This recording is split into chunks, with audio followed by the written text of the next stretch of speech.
మనసులో భయాలన్నీ మరిచిపో, మగతలో మరో లోకం తెరుచుకో, కలలతో ఉషా తీరం వెతుకుతూ నిదలతో నిశారాణి నడిచిపో.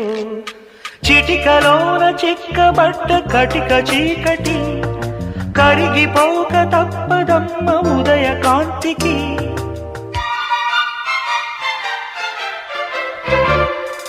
జామురాతిరి జాబిలమ్మ జోల